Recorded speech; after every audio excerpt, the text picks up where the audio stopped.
Hey guys, this is Yoda. Recently Blizzard released some class tuning, so we're here to update the tier list. We'll go through it real quick one by one.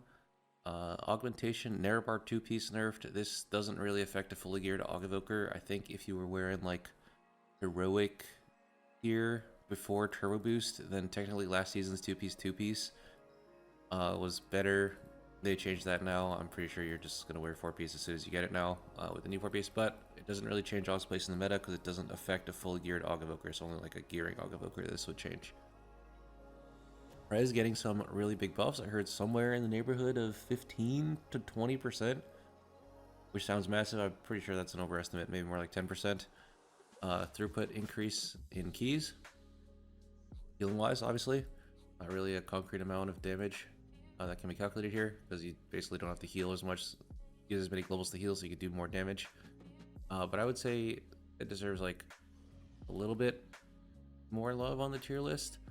One thing obviously is that you're still missing a raid buff, and time dilation still is not the best external. Sometimes it's really good and sometimes it's not good.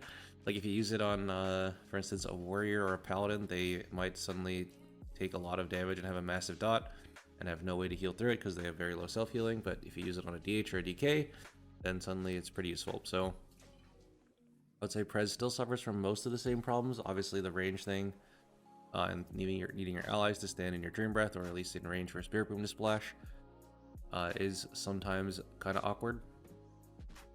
But this should be a massive healing throughput increase for Prez Evoker. Serve Hunter, some AoE damage buffs, pretty nice for Mythic Plus. Frost Mage, all damage increased by 3%. I think Frost Mage was behind the other two Mage specs, but that's kind of because the other two Mage specs are just like the best specs in the game, so yeah, whatever, Mage shit. Holy Paladin, I'm pretty sure this is a non-change since Lightsmith is still unplayable in keys, at least according to Ellsmere. Shadow is getting a pretty big buff. The main problem with Shadow right now is that this priest is just so prevalent that there's no reason to bring a second priest. Also, I guess the comp that people were thinking you would play with Shadow Priest since beta also involves Resto Druid, and Moonkin is way too OP right now. Like I said, Mage is the best spec in the game, but actually Moonkin is the best spec in the game. And you can't really play having a Moonkin and a Shadow Priest in the same comp would be kind of difficult to make work. Like you'd have to play maybe VDH, Resto Shaman, Moonkin, Shadow Priest, Mage. Maybe this could work. We'll see. Or maybe we won't see. I don't know. Right now, the highest rated Shadow Priest DPS in the world is 3565. So that is really lower than the other specs. Sub, all damage increases 5%. This will be a nice change. I think most people are not playing sub though in keys. Usually you just play Assassination or Outlaw if you really love Outlaw. We'll see if anyone ends up playing sub with this, but I don't think it's going to make a big splash in keys. Really big Farseer Resto Shaman buffs. It'll be interesting to see if people actually start playing this. From what I've seen, pretty much everyone is playing Totemic. Mainly because you just don't have to cast Healing Rate nearly as much as Totemic. See if this offsets that. I don't really know enough about Resto Shaman to tell. If it does, then that might actually shake up the meta. If you look at all healers, other than Ellsmere and a bunch of priests and Ornamist, there's actually a lot of shamans. Actually, if you look at NA, it's kind of funny. 3 of the top 6 healers are Resto Shamans. You would actually think, looking at this, that Resto Shaman was meta. But yeah. Okay. Desterlock, I'm pretty sure this is an on-change too, because you still play the other hero talent. For Warrior, they're getting some damage buffs, but I'm not sure it's that massive, so I don't think it will change that much in the tier list. Also, some pretty big PvP changes. Alright, so what does the tier list look like now? I have removed the A- tier since it was mostly occupied by specs that got buffed, such as Sub Rogue and Serve Hunter. I've just put them all in A now. Shadow Priest we're leaving in B until someone proves me wrong. Tanks, I think Paladin and Blood Decay are pretty much in the same tier now that people have started playing them more. Paladin, the highest tank in all regions, is 3700. The highest DK, 3718, which is massively lower than the highest like other tanks, like Warriors were up to 3800. Brew, I think there's someone even higher than me. I pose at 3824.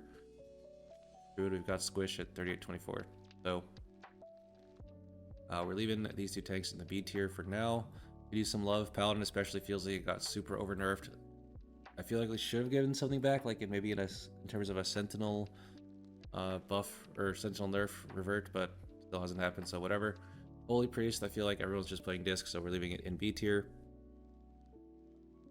So the rest of the DPS, not really much has changed. There was recently a bug fix with Unholy Decay, which they were using basically some bug that caused them to, if you dismissed your pet during Dark Transformation and then resummoned it, you got a bunch of free stuff. Like you got a free Unholy Blight, you got a free, I forget what the Fire Chain ability is called if you talented that, which you did with the bug.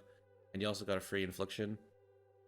That has been fixed, so Unholy Decays are probably going to do a bit less damage, especially at the top end where everyone was using the bug. But I'm pretty sure everyone's still going to play Unholy Decay in the metacomps. Maybe I could see someone playing like Shadow Priest instead. Maybe. LOL, probably not. But yeah, we're going to leave Unholy Decay in the S tier. I don't know why I said Shadow Priest. We'll see. People will probably try it, but yeah, we'll see. It would have to be Shadow Priest and not Disc Priest, right? It would have to be Shadow Priest plus Crystal Shaman or Holy Paladin, probably. Moonkin, still OP. Arcane Mage, still OP.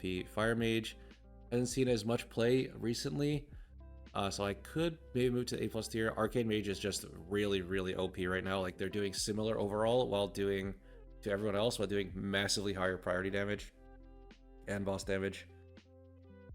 And, you know, all the good stuff from Mage, plus their mass barriers, 25% extra damage reduction for some reason, so yeah, that's cool. The rest of the specs, not really much has changed, so we're going to leave them where they are. Alright, that's it for the update. Thank you all for watching. Peace out.